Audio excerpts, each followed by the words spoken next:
সবাই আবদারে আজকে বাড়িতে বানিয়েছি আলুর পরোটা, কিন্তু এতটা যে ভালো হবে খেতে ভাবিনি। তো আর সাথে যদি থাকে এরকম একটা চাটনি, তো তাহলে তো আর কোনো কথাই নেই। তো তাই জন্য ভাবলাম যে তোমাদের সাথে রেসিপিটা শেয়ার করি। তো চলো কিভাবে বানিয়েছি সেটাই দেখাই। তো হ্যালো এভরিওয়ান, সবাই কেমন আছো? আমি ঋতু। সবাই তো বিভিন্ন ভাবে আলুর পরোটা বানায়, কিন্তু এইভাবে একবার বাড়িতে অবশ্যই কিন্তু ট্রাই করো। সত্যি বলছি, দুর্দান্ত লাগে খেতে। আলু ছাড়া আলুর পরোটা কিভাবে হবে, তাই জন্য প্রথমে নিয়ে নিয়েছি কয়েকটা আলু, কেটে ধুয়ে নিয়েছি। এখন প্রেসার কুকারে বসিয়ে দিচ্ছি সেদ্ধ করার জন্য। আর এইদিকে চলো একটা বানিয়ে নিচ্ছি স্পেশাল মশলা। কিছুটা পাঁচফোড়ন নিয়ে হালকা করে ভেজে গুঁড়িয়ে নেবো। আর এটাই হচ্ছে স্পেশাল মশলা, এটা দিলে কিন্তু স্বাদটা একদমই অন্যরকম হয়ে যায়। আলুর পুরটা বানানোর জন্য আমি এখানে কয়েকটা পেঁয়াজ নিয়ে নিয়েছি, আর আদা নিয়েছি, রসুন নিয়েছি।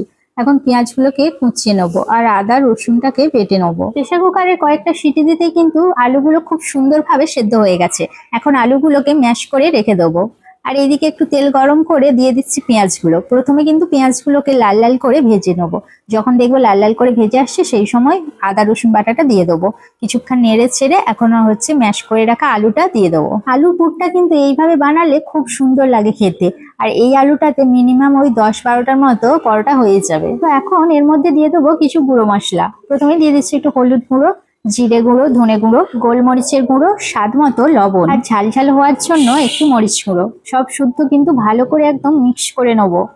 আর দেখবে যে আলুটাতে যেন দানা দানা ভাবটা না থাকে, ভালো করে ম্যাশ করে নেবে, তাহলে কি হবে, বেলার সময় পুর বাইরে বেরিয়ে যাবে না। তো প্রথমে যে মশলাটা বানিয়েছিলাম স্পেশাল মশলা পাঁচফোড়ন দিয়ে, তো এখন আলুর পুরটা নামাবার সময় ওটা ছড়িয়ে নামিয়ে নেবো। তো আলুর পুর তো ওইদিকে রেডি, কিন্তু এখন মেখে নিতে হবে ময়দাটা। তো নিয়ে নিয়েছি 2 বাটির মতো ময়দা। অল্প করে চিনি আর লবণ দিয়ে ময়দাটাকে ভালো করে মেখে নিয়েছি। তো এখন ছোট ছোট করে লেচি কেটে নেবো। একটা লেচি নিয়ে গোল করে এর মধ্যে আলুর পুরটা ভরে দেবো। একটু বেশি করে আলু দেবে, তাহলে কিন্তু পরোটাটা বেশি ভালো লাগবে খেতে।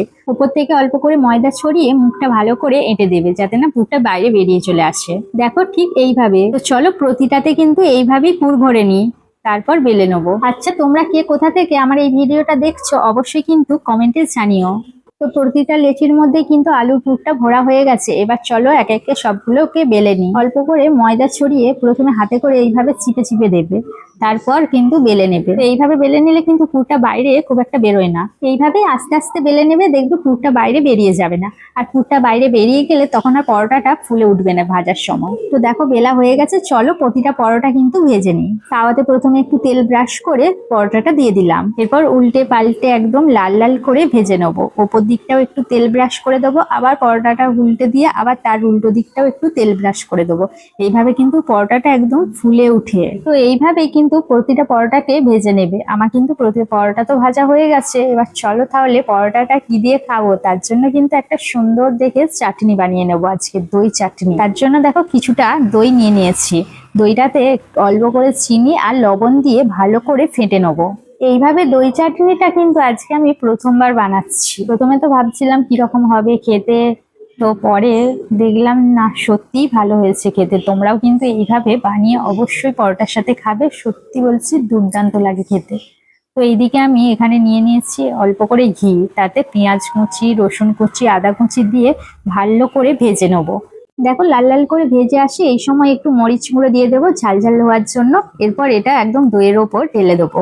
তারপর দইটাকে ভালো করে একটু ফেটে নেবো। ব্যাস রেডি একদম পরোটার সাথে খাওয়ার জন্য দই চাটনি। দেখেই তো জিভে জল চলে আসছে, সত্যি বলছি দুর্দান্ত হয়েছিল আলুর পরোটার সাথে আবার এই দই চাটনিটা। তোমরা কিন্তু অবশ্যই একবার বাড়িতে বানিও এইভাবে আলুর পরোটা, আর সাথে এই দই চাটনিটা একদম দুর্দান্ত খেতে হয়েছে। তো আজকে এই পর্যন্তই, সবাই ভালো থেকো, সুস্থ থেকো। আর আমার পেজটাকে অবশ্যই সাবস্ক্রাইব করো, বিপি হোম কিচেন।